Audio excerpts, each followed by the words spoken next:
To the right of that is our shutdown override. If you should have a damaging fault, normally there's going to be a warning light on at that time, whether it's low oil pressure or high coolant temperature. You could get into a condition where it's going to start to derate the engine and get ready to do a shutdown, and may have shut the engine down. You may still be parked in the driving lane, or have not had an opportunity to safely pull off the highway. By going to the shutdown override, it will give you a few seconds or so, enough to maybe get the engine started and get safely pulled off the highway by overriding the shutdown of that damaging fault until that fault is corrected. To the right of that is our air suspension dump lever. The air suspension dump lever in its normal up position will automatically apply pressure to the rear air suspension airbags and will maintain a level ride regardless of how the vehicle is loaded. I will attempt to maintain a level ride by adding or removing air to those airbags. The reason we have a control for it, as it applies to this particular vehicle, is that we need to lower the rear of the vehicle when we're going to use the wheelchair lift. If we don't lower the vehicle from its normal ride height, you're going to experience a lift that's not going all the way down to the ground. So first thing you're going to want to do when you're going to deploy the lift is to dump the airbags, move the lever to its lowered position, and you'll hear the air releasing. We might pick up the sound there, and maybe feel a little bit of rocking there to the vehicle.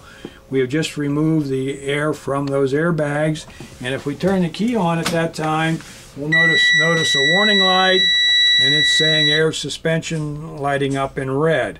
It's important to be aware of any warning lights before starting down the highway or even while you're driving, and this is one of the many warning lights saying the air suspension is dumped. You could damage the airbags by driving the vehicle with the bags dumped. So normal operation, lever up. Once the airbags fill, if there's sufficient air available, light goes out, and you're okay to travel. Other items as we come across the dash.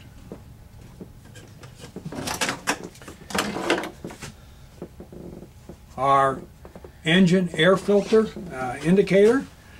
You'll notice a yellow disc there at the bottom of the air filter gauge, and as you accumulate miles in time, this yellow disc will gradually start to rise as the air filter starts to get dirty, up until it gets up all the way up to the red, and at that time, if maintenance hasn't noticed it already, that's an indication it's time to install a new engine air filter. To the right of that is our secondary. I think we're going to see a letter S there. We're going to see a letter P here. Our primary and secondary air pressure gauges. I mentioned that I already talked about the air brakes and as it applies to the parking brake down here. And what we're going to see is that when you're under normal driving with everything working okay, you should see both of these gauges fluctuate from 100 to about 120 pounds. And if you start to lose air pressure, first thing you're going to see at about 90 pounds, you're going to see a warning light come on. One of the many warning lights will come on and tell you, the door closed here, give you an indication that you're losing air pressure. I mentioned 90, warning light, get down to about 60 into the red zone there, and that's when we're going to see this parking brake, or safety brake, emergency brake come on. Below that, pretty straightforward here, not a whole lot of explanation required. Tachometer on the left, speedometer on the right. I will make a comment here on the fuel gauge. First, it's ultra low sulfur diesel. It's a Cummins ISB turbo diesel engine, and it's also a diesel generator, 10 kW diesel generator. The generator is being supplied fuel from the same tank. There's only one fuel tank as the drive engine.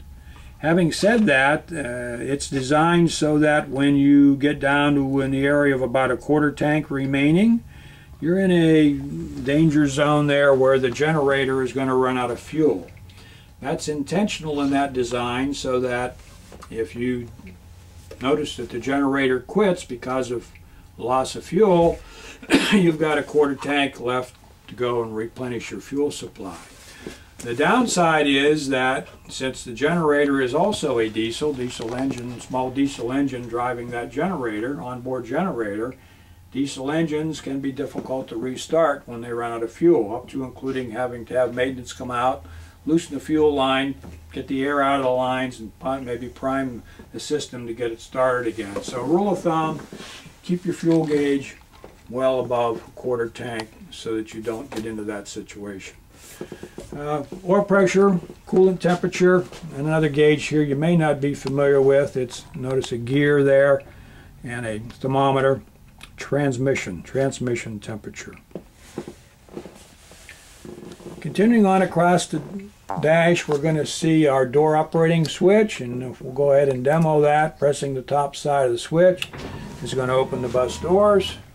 Pressing the bottom side of the switch, close the bus entrance and exit doors. You also see, in addition to having the dash controlled door operator switch, you also will see a key operated switch using the unusual shaped key here just to the rear of those double doors as a way to open and close those doors using that key from the exterior. While I have the keys in my hand, supporting documentation that comes with the vehicle until you get used to using the keys will tell you what key fits the many locks there are around the interior and exterior of the vehicle. Next is our dome light. To operate our dome light in front of the vehicle here, the lights are going to be a dim or bright or it's a 3-position switch. If we can get a camera shot down the center of the vehicle here, if I got the key on, works off of the engine start batteries. Off, low, and high for our center lights.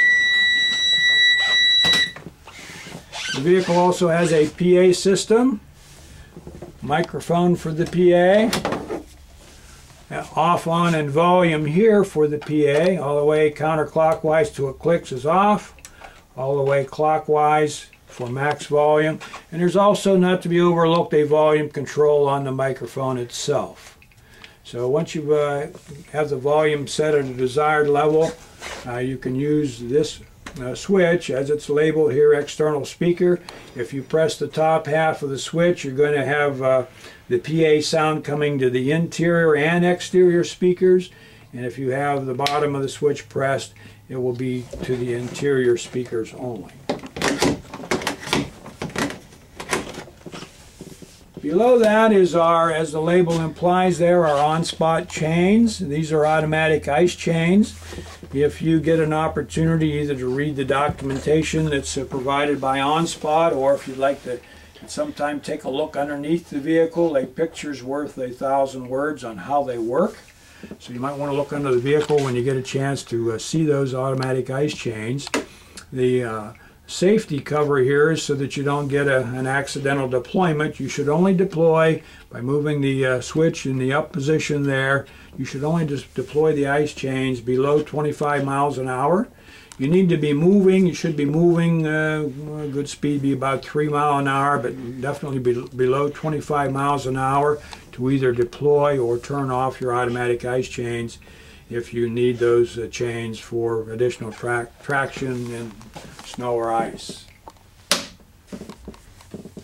To the left of that, below that, we're going to see our heater and air conditioner system just for the driver area, for the comfort of the driver area up front here. And we'll see if we can, let's pause the camera there for a minute. What we're doing next is, I had mentioned the heater and air conditioner for the driver area. and we have to have the key on, of course, for that to function. And what we're going to see here is fan control, and before the other controls will work, we have to have the fan control on something other than off. So we'll go ahead and press that and get it to the low position there. You'll note that we also have a medium and a high. We'll go back to low here. So that is has enabled the dash heater air conditioner, and now if we look below that, we have a mode. Right now we're on vent floor, and by pressing the mode once we can go to defrost and press again back to vent floor.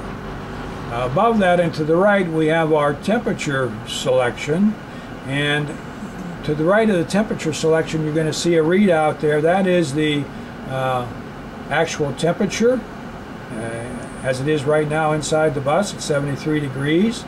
And if we press the blue or down arrow, this is what we're trying to get to, so we can go down to a desired comfort level, or we can go up to a higher desired comfort level, and it will default back to what the actual temperature is inside the bus. Below that is our climate control, and by pressing that we'll get either heat or air condition or back to heat. And our final selection here for the driver area is whether you want to recirculate. If you want to take the interior air and just recirculate interior air and not bring in outside air, it gives you that option.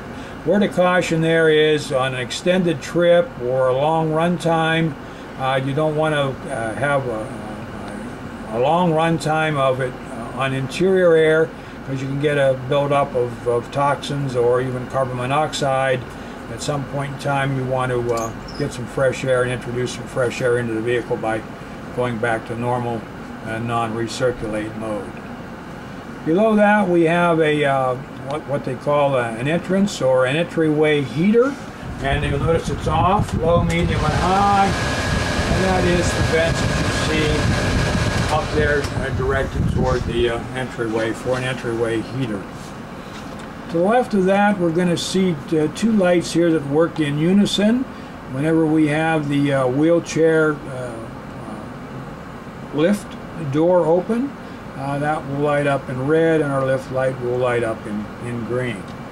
And below that, and we've got a label here, when the litter, rear door ajar, or that would be our access to our ramp area in the back, our rear door on the vehicle, double door in the back.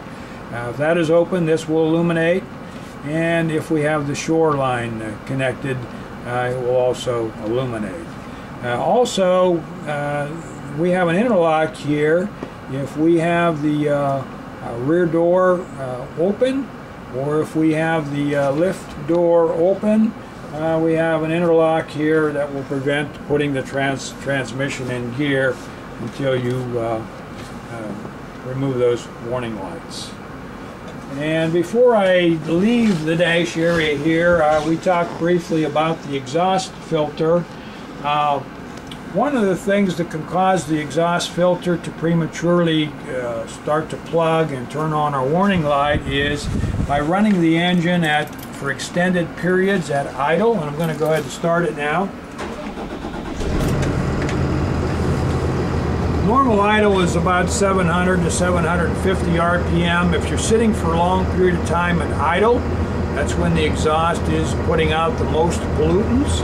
So if you are determined that you're going to sit with the vehicle idling, what you want to do to help reduce the prematurely plugging up that exhaust filter is to use the cruise control to set a fast idle.